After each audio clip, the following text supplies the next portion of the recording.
دې څه دی سبحان الله چې موږ د دې خبرې عقیده لرو د دې خبرې اقرار کوو چې الله ته د هر عیب نه پاکي نو چې ته ماته ووایې چې ګوره تا کې څه عیب نشته اگر چې زه د عیبونو ډک یم زه به خوشحالېږم که نه به خوشحالېږم چې زه تا ته ووایم چې یاره څونه ښکلې تا کې عیب نشته څومره ښه وجود دی دی تا کې عیب نشته څومره ښکلی علم دی دی د علم عیب نقصان هم تا کې نشته سره د دې چې دا هر څه ناقص دي ته به خوشحالېږې که نه نو چې زه الله ته ویم چې یا الله تا کې څه عیب نشته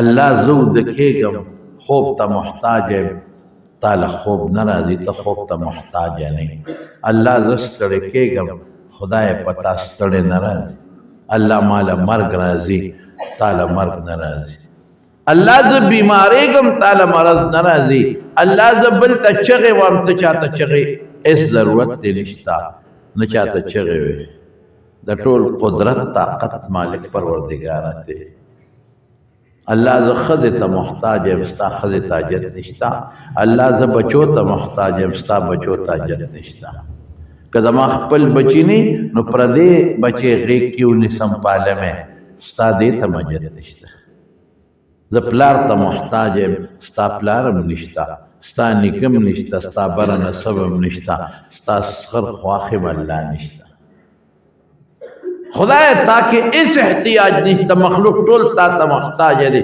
رښتیا ووایه په دې یو سبحان الله کې دا ټولې خبرې پرتې دي چې ته یو ځل سبحان الله وایې دا ټولې خبرې پرتې دي الله ته د شریک نه پاکې تا له شریک نشته ستا شان چې څومره اوچت دی شریک نشته ستا صفات چې کوم دي هغې کې تا له شریک نشته ستا په شان علم د بل چا نشته ستا غوندې طاقت الله د بل چا نشته ته چې کوم کارونه کې بې عیبه کارونه دي زه چې کار کوم خامخا نقصان به پکې وي دا سپومې نور دې له چکرې ورکړي دي دا ستوري او دا کائنات پروردګار ټول هغه څیزونه چې الله له مناسب نه دي ټول ختم او بیا بحمده مقصد څه دی چې څومره ښکلي صفتونه دي الله دا ستایي ته د دې مستحق د ټولو نه لوی صفت وجود دی خدایه زما څه وجود دی مخکې نو وروسته به بیا وجود ختمېږي ستا وجود ازلي ابدي د ختمېدو والا نه دی زما به څه علمي د دې دیوال نه پورې غاړه زما نظر نه لګي چې کوم ځای پورې نظر لګي هغه ناقص علم یو شی راته دوه دوه ښکاري خدای ستا په هر ځای کې نظر دی ستا په هر شي نظر دی پروردګار په ځمکه کې دننه چې زمیندار کم تخمونه اونولي دته پته نه لګي چې هغه غنم کم ځای پروت دی پروردګاره تا ته یو یو دانه معلومه ده ولا حبة فی ظلم د ځمکې تیارو کې دانې او هغه پاڼې چې د اونو نه غورځېږي خدای تا ته معلوم دي کم نري نري تخمونه د شړشم او د دې کبل او د دربو چې په دې ځمکه کې پراته دي په خدای قسم الله ته یو یو معلوم دی په دریاب کې دننه چې کوم حیوانات دی الله پیدا کړي دي الله ته د هغې علم دی په دې فضا کې چې کوم مخلوقات دي د الله په دې ټول ارسه علم په مخ کې په وروستو په جنت په دوزخ په قبر په قیامت په دې ارسه د خدای علم خدای ته ډېر لوی قادر الحمدلله کې دا ټول لري ستا په شان قدرت طاقت ته بل چا نشته زه به دنه څپېړه وباسم دی به مخکې چې زما لاس به ونیسي ما به راونیسي خدای تا څوک رانیوي نه شي زمونږ دا سټوکي ستا په لاس کې دي پروردګار که مو کینې او که مو پاسې که مو سملې او که مو روغې که مو وجنې که ژوند راکې که زوی چاله ورکې که لور ورکې که ډېرې ورکې که ډېر زامن ورکې که څوک شنډ پیدا کې دا هر څه ستا په لاس کې دا الله لیدل دا الله اورېدل دا الله خبرې دا د خدای صفتونه دي جون ورکول مرګ ورکول عزت ورکول ذلت ورکول دا ټول کائنات چلول کل یوم هو فی شأن دا ټول سیستم روانول د دې ټول ارس قائمون کې ذات الله دی د خدای ټول ښکلي صفتونه په دې یو رکوټي ټکي کې رالل چې بحمده دی. العظیم، خدایا ډېر لوی یې نو په شان کې، شان دې ډېر لوی، دومره د بل چا شان لوی نشته هېڅ چا. العظیم، خدایا د صفاتو په اعتبار ډېر عظمت لري. العظیم، خدایا د افعال او د کارونو په بنیاد ستا شان بل څوک نشي کولی. طالبان وی توحید ذاتی، صفتی، فعلی دواړه راغلل، درې واړه. شرک په صفاتو کې، په ذات کې او په افعالو کې ټول ختم. شرک باندې الله ډېر خفه کېږي. په دې دوه ټکو کې د خدای ټول صفتونه رالل، په دې دوه ټکو کې د خدای ټول عظمتونه رالل، په دې دوه ټکو کې د خدای ټول لویي راله، په دې دوه ټکو کې د خدای ډېره بړایي راله، په دې دوه ټکو کې د الله هغه عظمت راغی چې د هېچا نشته. په دې دوه ټکو کې تا دا اقرار وکړه چې خدای د هر قسم عیب نه پاک یې. موږ د عیبونو مجسمې یو، پتا کې نشته. رښتیا ووایه په دې دوه ټکو کې دا ټولې خبرې راغلې، نو چې دا ته ووایې نو الله به خوشحالېږي که نه به خوشحالېږي. نو ځکه حضور پاک فرمایي دوه خبرې دغه دوه ټکي دي. الله ته خوښ دی، د الله خپل صفت خوښ دی، زما نه دی خوښ، زما خپل صفت خوښ دی. سره د دې چې زما دا صفتونه دا زوال لري. یو هلک به ډېر ښکلي ښایسته به جینکۍ به پرې مینېږي، دومره ښکلې به، خو چې دی بوډا شو، ملی راټیټه شوه، غاښونه یې ورته خولې کپه شوه، مخ یې چې چړ شو، روزې پرې را پرېوتې، بس ختم، حسن لاړ. یو جینۍ به ډېره خوبصورته وی، ځان به ترې روکي،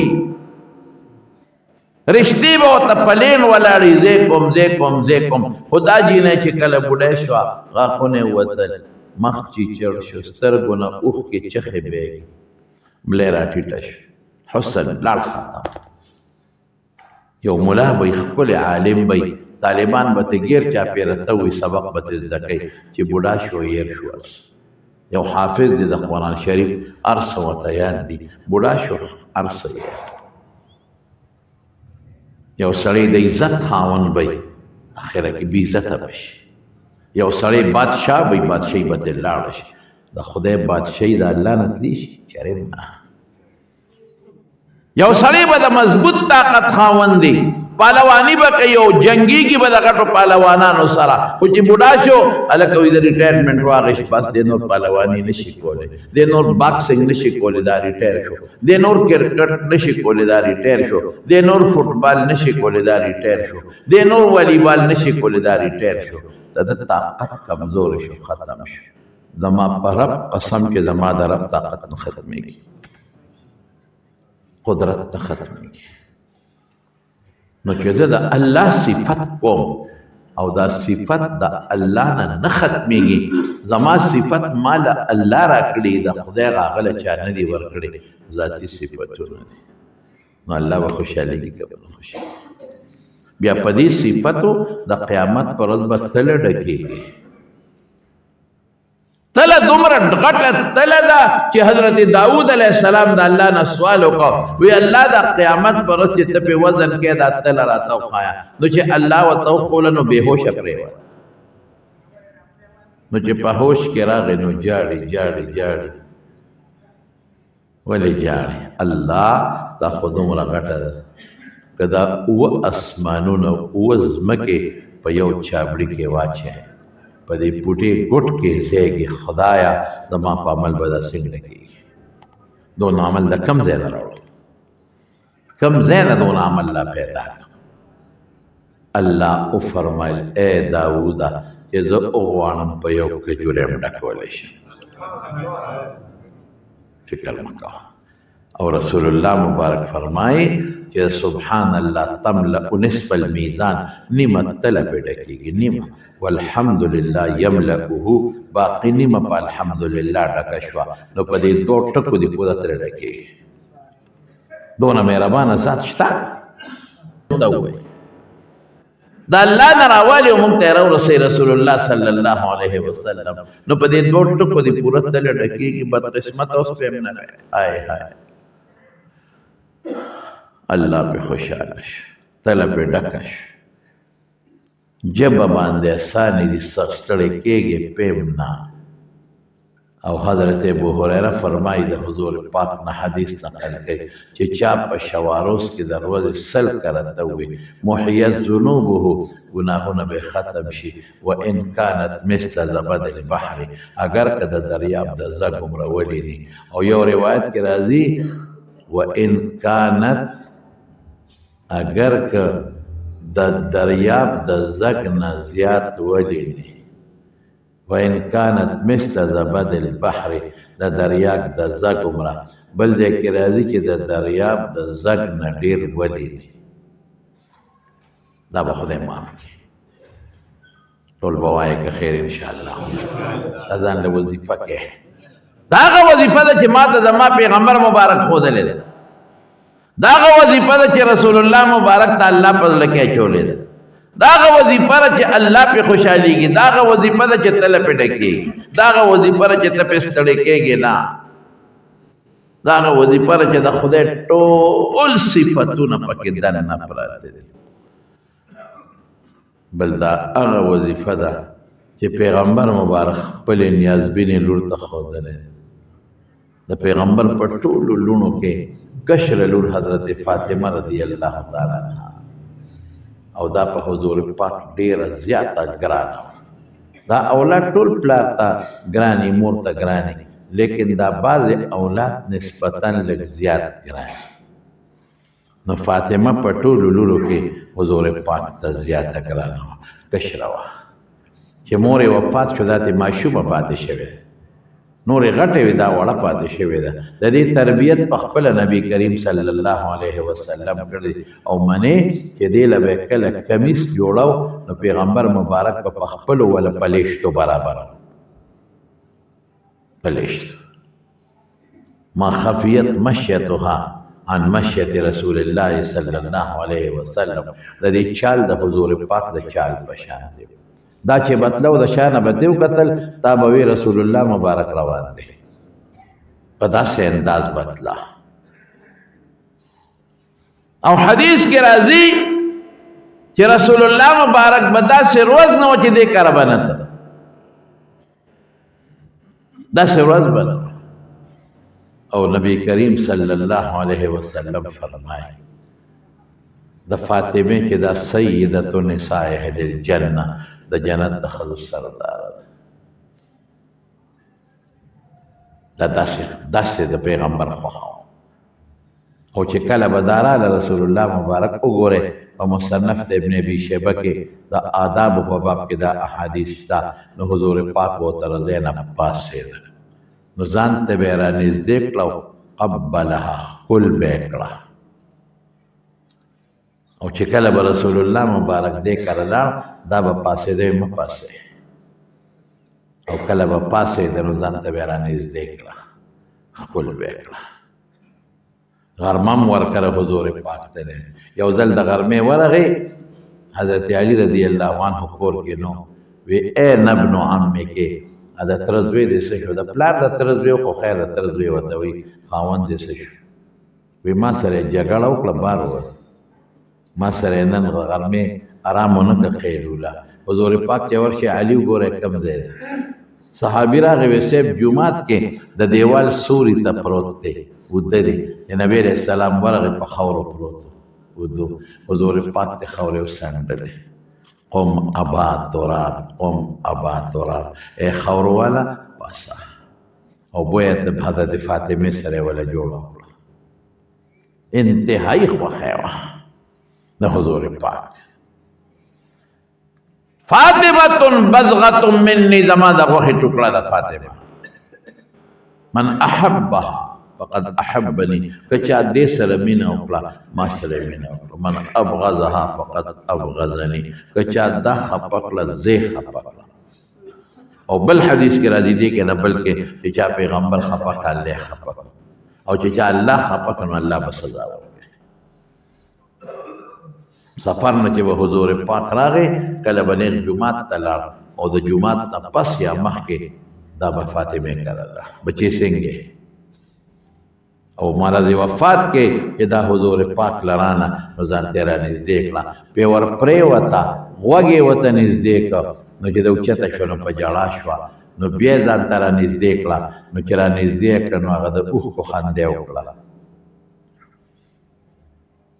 عایشې بیبي ته تپوس وکړو نه د پلار راز نه پاش کوم نو د وفات نه پسې دې تپوس وکړو وایي دا عجیبه کار و هم یو وخت کې ژړا و هم خندا ویاو چې رانږدې یې کړم راته یې وفرمایل چې بچې دې بیمارۍ کې زه درته روان یم صبر وکړې ګورئ صبر وکړې چغې به نه وې فریاد به نه کې ماله ژړا راله د پلار په جدایۍ بیا رانږدې کړم وی بچې زما په خاندان کې د ټولو نه مخکې به ته ما پسې راځې او ته به د جنت د ښځو سردار یې نو ما وخندل خوشحاله شو او کله چې رسول الله مبارک وفات شو بیا څونه دړمنه ده صبت علی مصائب لو انها صبت علی الايام سرنا لياليا وې داسې مصیبتونه را باندې را پرېوتل که دا په دې ورځو ور پرېوځي دا د ورځو شکل به بدل کړي دا ورځې به شپې شي شلو کالو عمر کې وفات شو لږ د پاسه یو څو میاشتې د پاسه 20 سال عمر کې دا غریب له دنیا نه لاړه او دړمنه لاړه د پلار پسې د حضور پاک پسې حضرت انس وی رسول الله مبارک دفن کړ خورې مو واچولې چارې بیلچې په اوږه مې او را روانو دره ته لاره کې ولاړه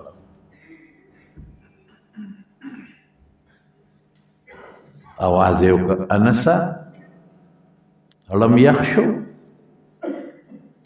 انسه لم خوشحاله شو چې د الله په رسول مو خورې ور واړولې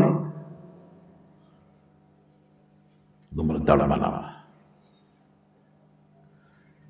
د الله رسول دی د حضرت فاطمې پلار دی بل شان پلار دی شلو کال عمر لم خوشحاله شو لم یخ شو زما په پلار د پاس هم خورې واړولې د حضور پاک د وفات ته شپږ میاشتې پس د دنیا د لاړه شپږ میاشتې دا د کوره بار نه درم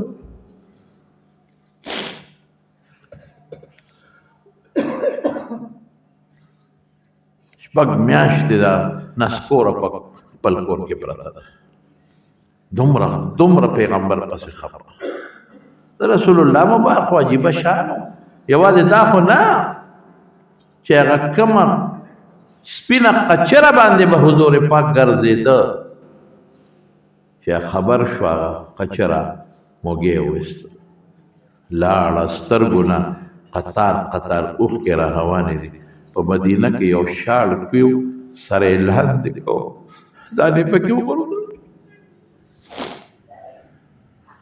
څاروي رسول الله مبارک پسې خفه دي څاروي ځان د غمه وجني دې شاه زما مبارک پیغمبر سورلي کړی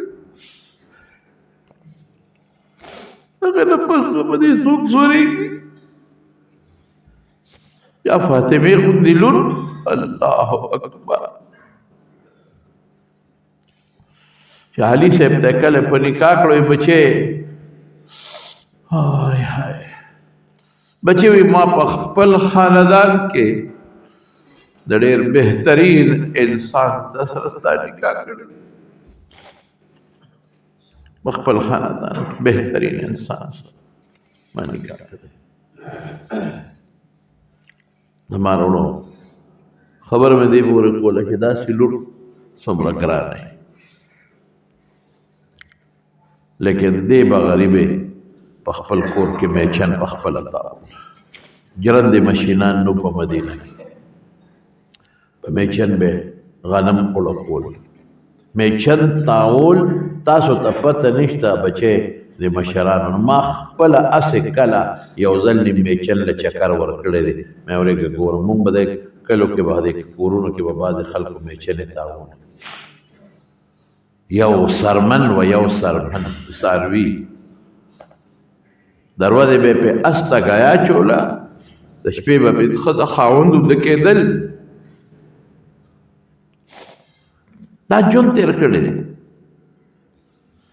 نو علي ورته وی فاطمه وی بابا له غلامان راغلي دي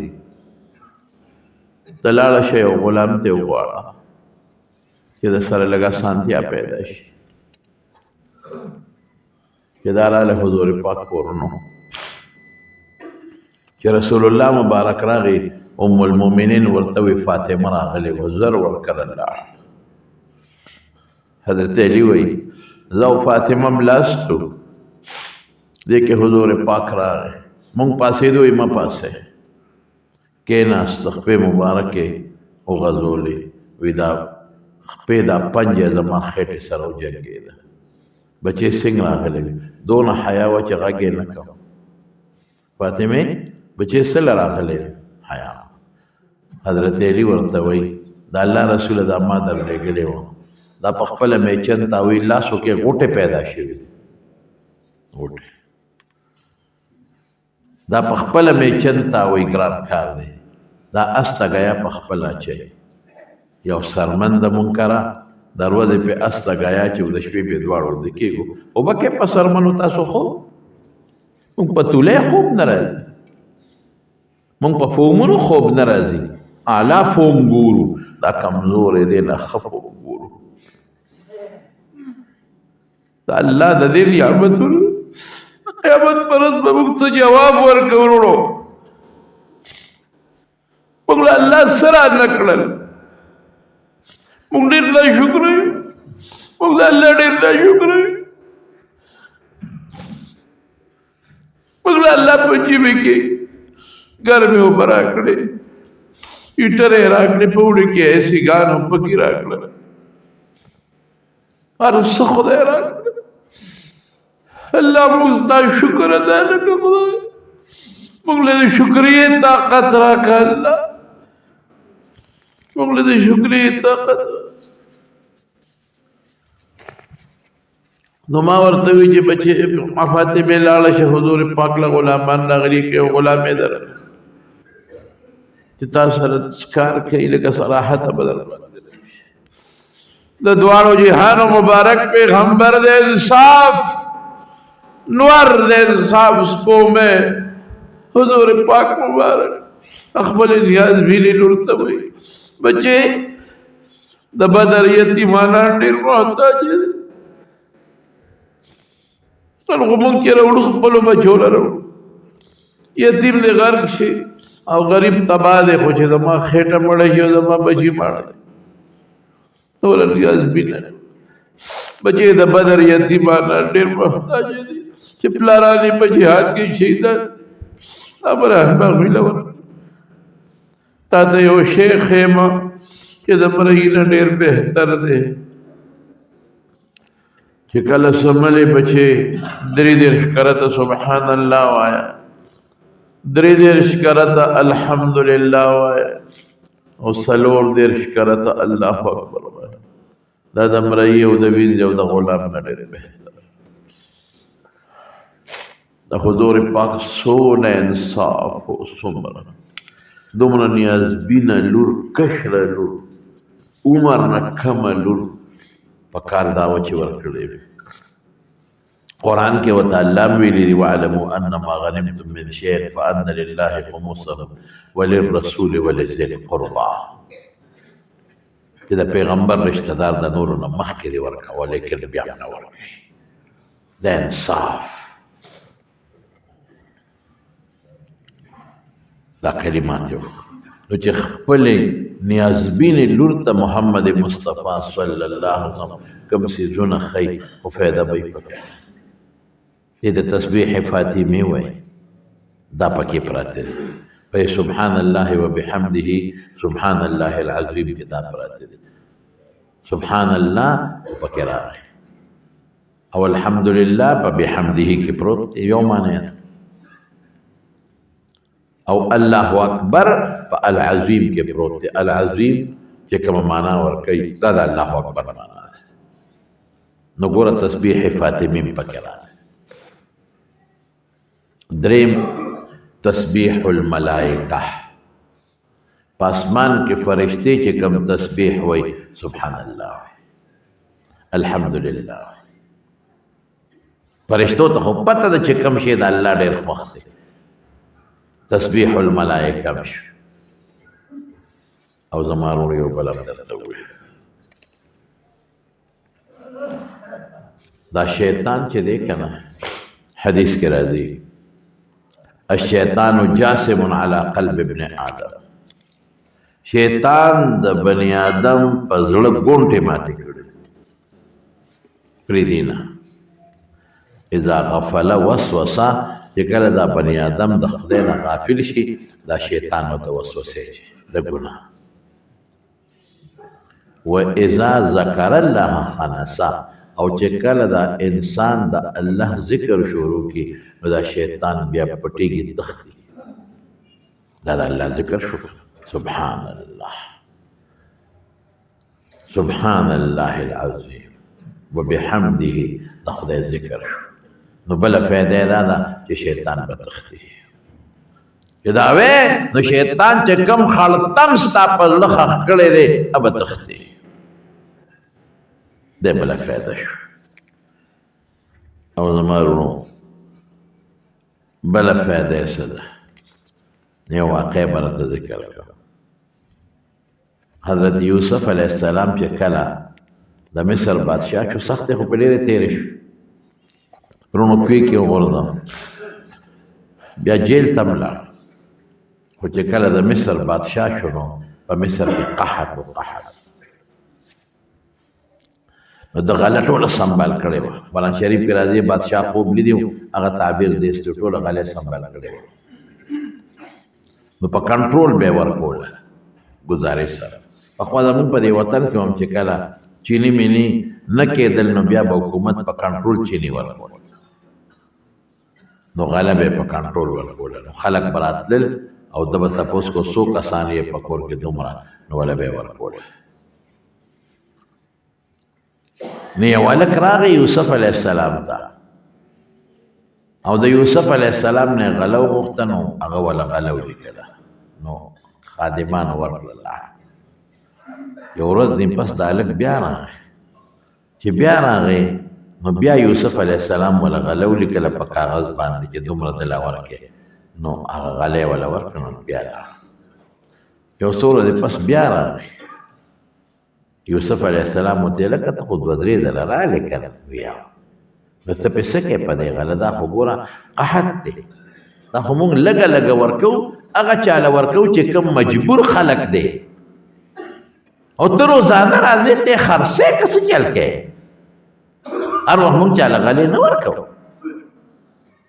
دا هلک ورته وایي چې بادشاه سلامت ولیکه، که ځان مې درته وښه او خپل تعارف مې در سره وکړه، ګورې چې څونه غواړم بیا به راکې.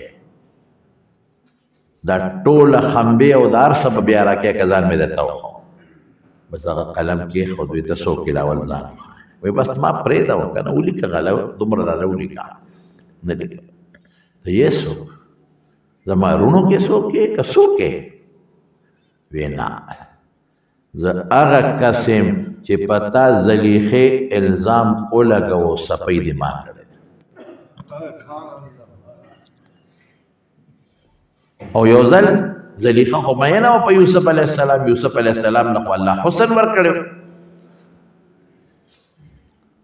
نو زلیخه په هغه په کوټو کې دننه کمره چې کومه وه خاصه کمره هغه یې ورته ناوې کړې وه، پالنګ یې ښودی و، ځان یې ناوې کړی و، خشته کړی و. او یوسف علیه السلام خو یې غلام اواز وکړه راشي. او چې څنګه یې دننه کړ نو دروازې یې ټولې جرنده کړې، یوه بله بله بله بله، او چابیانې ځان سره کېښود. خدای دا څه پاک جنجال واورېده. یوسف علیه السلام ته زلیخې وی ما ته نه ګورې؟ هغه به ښکته کتل. وی نه تا ته ولې وګورم؟ زه خو ستا غلام یم چې څه حکم یې څه کار یې راته وایه، تا ته ولې ګورم؟ یوسفه دا سترګې دې څونه ښکلې دي، ځان ته یې مایل کوه، دا جال دی ګیره یې. وی د ټولو نه مخکې به دا پټېږي. یوسف دا مخ دې څومره خشته دی، دا لاسونه یې څومره ښکلي دي، دا ویښته یې څومره خشته دی. وی دا چې قبر ته لاړ شي وبه دوړېږي ختم. یوسف ما ته وګوره زه څومره ښکلی یم، ته څومره ښکلی، دې کوټه کې هېڅوک نشته بې زما او بې ستا نه. نن به زما خبره منې، ګناه به کوو. یوسف علیہ السلام متصوی الله اکبر او توی انه ربی احسن مثوای انه لا یفلح الظالمون.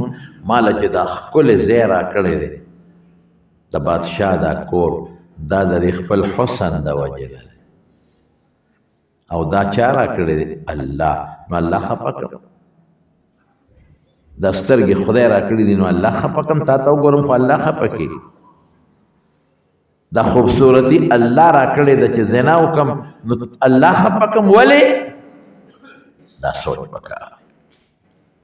ډېر خلک نن مال په ډمو نولي، په اجلاګانو نولي، په زناکارو لګئ، په ډمو لګئ. دا چا درکړی دی؟ الله. دا سوچ وکړه چې دا مال الله راکړی د خدای په دشمنۍ کې ولې ولګو؟ دا جبا، دا سترګې، دا غوږونه، دا مخ، دا الله راکړی دی. نو زه پې خدای خفه کړم، زه خو به ډېر بې وقوف یم چې زه په دې الله خفه کړم. ولې په الله خفه کړم؟ نن دې الله خفه کړه نو دا چې کوم ذات دا اندامونه او دا حسن درکړی دی دا زور به درنه وباسي، پرېږدي به دی نه، بیا به توبې وباسي او توبه به دې نه قبلېږي. او ته وی انه ربی احسن مثوای. دا ښه ځای چې راکړی دی د شکل نه وجې، ښکلي شکل نه وجې خفه کړم. انه دا خو زه به ظالم شم، ظالم نه کامیابېږي. زلیخا ورپسې راپاڅېده، وی نن په زور به دې ګیروم. یوسف علیه السلام لږ سوچ وکړه چې یا خدایه دا خو زه ګناه په ما په زور نه شي کولی، خو لاس به خامخا راچوي. نو چې یو ښځه ما ته لاس هم راواچوي زما دپاره لویه خبره ده.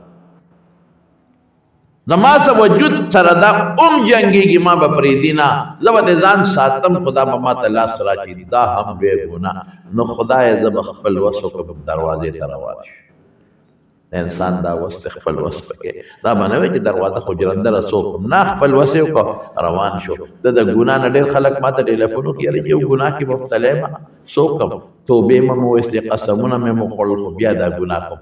زه ورته یم د ګناه ځای بدل کړه، چې کوم ځای درنه ګناه کېږي دا ماحول بدل کړه، پخپله به ټیټ شي. که د اوبو په ډنډ کې ولاړې او ته د زمزم اوبه په ځان باندې اچوې نو ته نه پاکېږي. ته به د دې ډنډ نه ځان وباسې نو چې په عامو اوبو غلامې نه پاک به شي. ګوره هغه خپل وس وکړو، دروازې ته روان. زلیخا وایي زه دروازې چابیانې خو ما سره دي، خو چې څنګه روان شو دروازې ته دروازه ورته قدرتي کولاو شو. الله بیا مدد کوي. تر ګناه نه ځان ساتي، الله مدد کوي. بله دروازه بله ټولې کولوش. وغلقت الابواب وقالت هيت لك قال معاذ الله انه ربي احسن مثواي انه لا يفلح الظالمون. واستبق الباب وقدت قميصه من دبر والف يا سيدها لدى الباب. دي مخکې خدا ورپسې چې قرآن الله خذ شاتنا لمن نونی و د زور لګاو لمنو شلیدا. دا خو خواهش په مخه کړې وه، په ځان نه پوهېده. دروازې نه بار یوسف علیه السلام هم ووت، زلیخا هم ورپسې ووته. بادشاه ناست دی، د زلیخې خاوند ارسي ولیده. دا څه وشو؟ زلیخا هوښیار، خلک هم حیران، وزیران مشیران ډېر خلک خپلو کارونو له راغلي دي، درخواستونه ورسره دي. دا څه وشو؟ دا زلیخا خو سترګې پې پټې دي، خپل غلام پسې منډې وې، لمن نه یې نیولې دي. فوراً الزام په یوسف راواړو چې د ما نه د مطالبه کړې، ما ته یې لاس واچولی. واستبق الباب وقدت قميصه من دبر والف يا سيدها لدى الباب قال ما جزاء من اراد باهلك سوءا الا ان يسجن عذاب عليم. ستا خدي ته څوک لاس واچي سب وسره یا به جیل کې چې یا به سخت عذاب ورکړي. نو چې ګوره داسې د بادشاه په مخ کې ښځې دوړي نو خلک بیا د بادشاه طرفداري کوي د یوسف غریب تابعداري څوک نه کوي ټول وی ښځه ټیک وایي نقصان د یوسف دی هغه وی هي راودتني عن نفسي ما ته دې لاس راچولې جګړه جوړه شوه قرآن کې الله وی وشهد شاهد من اهلها ان كان قميصه قد من قبل فصدقت وهو من الكاذبين وان كان قميصه قد من دبر فكذبت وهو من الصادقين یو ماشوم دې کې لږ اختلاف د علما شته خدا راجح قول دی یو ماشوم مور سره هغه غوي شروع یو څو ماشومان خبرې کړې یو پکې دا کلوي سړی دا غوي ورکولا شلو کسب ولا خپل کې سپق منډلو کې دا څه کې بی بی پاکه ده غلطی د یوسف ده خو چې ماشوم ورکوي خارق للعادت شی دی نو بیا خلک مانی هغه وی د یوسف کمیس وګوره کده مخکې نشلیدلی نو دې په ورته خدای ته ځان خلاصو غلطی را ده او کده شان نشلیدلی نو دې ته تختې دا غي لمن نیولې د خدای غلطی ده ولما را قمیصه قد من دبر قال انه من كيدكن ان كيدكن عظیم چې کمیس وکړ شان نشلیدلی دا قرآن خسته یوسف عارض عن هذا واستغفري لذنبك انك كنت من الخاطئين یوسف بس دا خبره باندې کانه کېده او خدای ته وی بس بخنه د خدای نه وغواړه غلطي ټول استاد نو هغه الک یوسف علیه السلام ته وی زه هغه ماشوم چې تعالی مې ګوي کړی ده ستا صفایي مې کړی ده اوس راکېږه لکه نه نو یوسف علیه السلام قلم ورغورځو بچي لیکه ځان ته چې څومره لیکي وي نو فورا جبريل علیہ السلام راغی وی دا دې څوک دا ټول سټور ځان پسې ولیکي دا غریبانان بس کوي نو حضرت یوسف علیہ السلام وی الله زما صفیه راوسته کده زما د پاره کوي نه مې ورکړي زما خو پیغمبرم زما جامه به داغدار شوی و نو د پیغمبر خو خدای د ګنا نه پاک ساتي چې لک داغم زما په جامه راغلی برباد کو یا مې چا خبره نه منله تا خو د لیغې ته لاس کړل کما زرهاوي کې نه خو خلکو به زما خبره نه منله د زما صفای کړی دا الله فرمایل اے یوسف چې کوم بنده زما صفای کوي او سبحان الله وي او د قیامت پر ورځ د قلم ورونه غورځم چې کوم جنت دی خو خیزان پسې دی سونه فېدی دی پدې چې څومره دوستانی ټول بداوای که خیر ان شاء الله یو ځل ټول وای سبحان الله وبحمده سبحان الله العظیم زنانو تم تاسو تم مسافر چې کم اوري ارسو چې اوري نو سل پیری به خیر ان شاء الله ډیر خدای استغفار ځان لا د ثواب شي